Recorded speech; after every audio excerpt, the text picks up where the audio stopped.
The European Space Agency's space observatory Gaia may have found an explanation for the warped shape of the Milky Way Galaxy, which is bent into an S shape. This warp rotates with the galaxy's stars instead of standing still.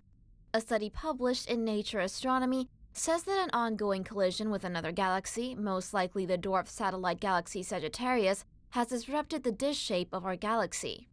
Citing the authors, the European Space Agency says that Gaia mapped out the motions, velocity, and distance of our galaxy's stars. The researchers then worked backward to determine when and how collisions with Sagittarius deformed our galactic dish.